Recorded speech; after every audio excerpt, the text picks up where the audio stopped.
My name is Gabriel Townsend. When I was 36 years old, I stood in the middle of a grand ballroom that had once belonged to my mother. It was a beautiful room, full of light and music, but it felt cold to me that night.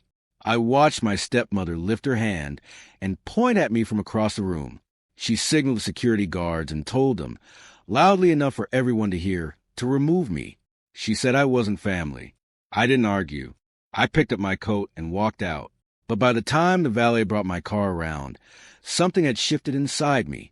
I was no longer the woman who would walk away quietly and call it dignity. The hotel they were all standing in had never truly belonged to them. They were about to find out the truth, and it wasn't going to be comfortable. I had built my life 3 hours away from that harbor on purpose. My office sits on the second floor of a sturdy old brick building downtown. The sign on the door reads Townsend Property Law. Every cent I used to build that business came from my own work, not from my family. My days are spent reading contracts, writing lease agreements, and combing through estate documents looking for hidden traps. For 16 years, my life and my father's life were completely separate. I told myself that silence was the same thing as peace. I almost believed it. Then the invitation arrived. It was printed on thick cream paper with gold lettering. A formal anniversary celebration for the Harbor Crown Hotel, 40 years since its founding. The names on the front were Richard and Vivian Hale. My father's name and his new wife's name. My mother's name appeared nowhere. At the bottom, in my father's shaky handwriting, were the words, "We'd love for you to come, Gabby." I almost threw the card away twice. What stopped me wasn't my father.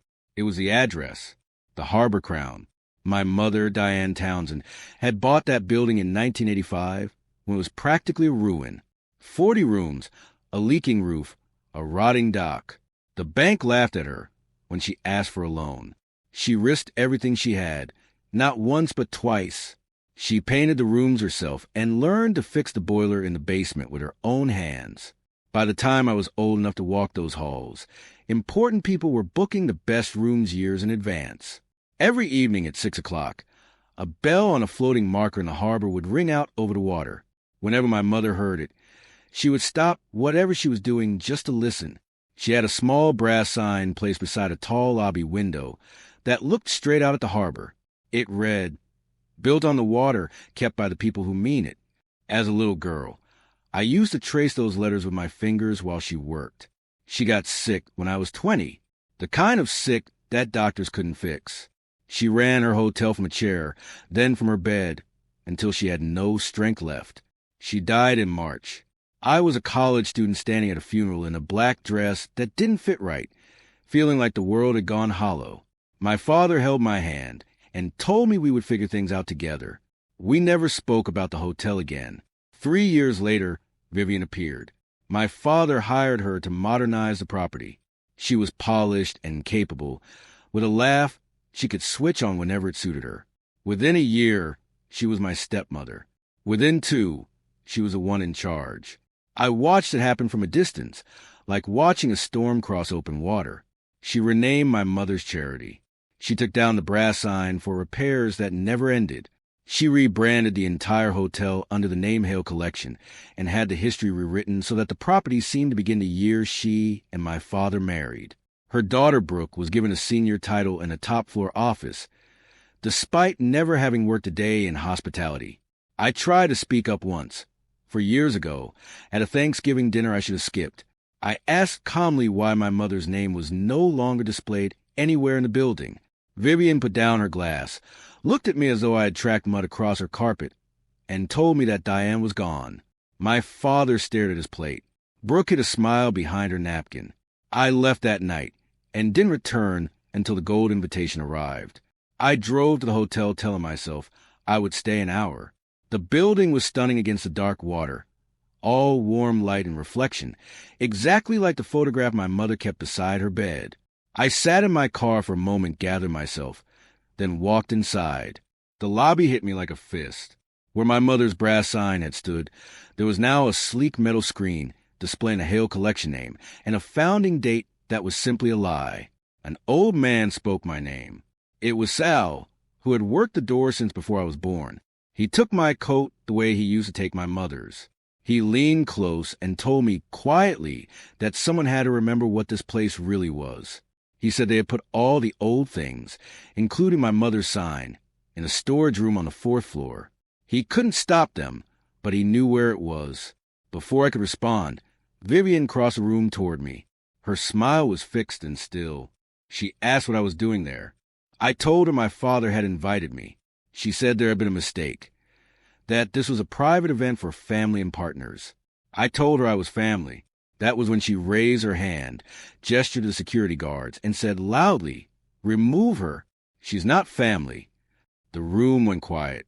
I looked at my father. He was right there, face flushed, eyes pleading. He whispered for me not to make a scene. 16 years of staying out of the way. And that was all he had. Brooke stood nearby with her phone out, smiling. I took my coat from Sal and walked out without a word. Outside, the cold air felt clean. At 6 o'clock, the harbor bell rang. The same low, steady note I had known my whole life. But it didn't feel like comfort that night. It felt like a signal. I didn't drive home. I drove to a storage unit I hadn't opened in 16 years. It was cold and smelled of dust, full of old furniture and forgotten boxes. In the back, on a shelf, was a cedar box my mother had made before she fell ill. Her initials were carved into the lid. My father had given it to me after the funeral and said it was meant only for me. I had never opened it. I sat on the floor and cried. When I finally stopped, I clicked the latch open. Inside, the first thing I saw was a business card for a woman named Marion Webb, an estate and trust administrator. On the back, in my mother's handwriting, were 3 words. Call her first. I called the number at midnight. Marion answered and told me she had been waiting a long time. We met the next morning. She had a thick folder with my mother's name on it and explained that my mother had been very deliberate. She had placed the land in the hotel building into a trust, one that my father's company had simply been renting from all these years without ever truly owning. The trust also held $17 million that had been growing for decades. There were conditions attached, rules that whoever operated the hotel had to follow. They had to preserve the Harbor Crown name, keep the brass sign displayed, and maintain my mother's charity. Marion explained that my mother had left instructions she was not permitted to contact me. I had to come to her myself, and I had to be 36 years old. My mother wanted me grown, settled, and ready to make my own choices. There was also a letter. My mother wrote that she hadn't built the hotel to make me wealthy. She built it so that no one could ever make me feel small. She knew my father was a good man, but a weak one. She knew someone would take advantage of that. She told me not to fight them, but to stop renting them my silence. Marion then told me the most urgent part. Vivian's company was 3 weeks away from closing a $40 million loan, using the hotel building as collateral. They were representing the property as something they owned outright. If that loan went through, the complications would be enormous. I had a narrow window to act. I spent a week reading every document in that folder. Then I did the paperwork. No dramatic speeches, no confrontations, just forms, filings, and a certified letter to my father, to Vivian's company, and to the bank confirming the actual ownership of the property. The loan was stopped. Before I signed the final papers, I met my father at a diner. He looked exhausted. He admitted he had known about the trust, but let Vivian's people handle things. He said he missed my mother. Then he asked me not to make a scene.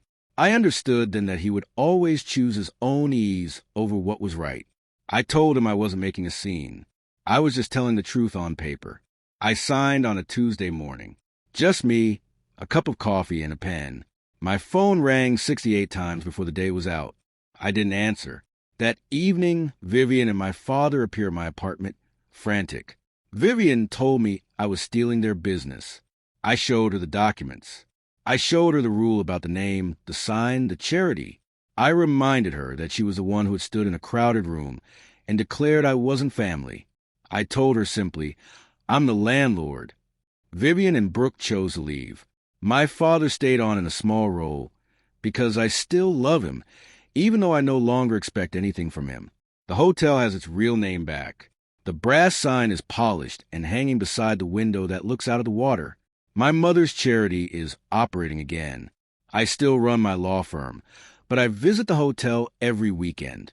I sit by that window and listen to the bell at 6 o'clock. I didn't take their cars or their money. I only took back what my mother built. What I learned is that things raised on silence eventually fall. My mother knew it. She spent years making sure I would have the tools to stand up when I was finally ready.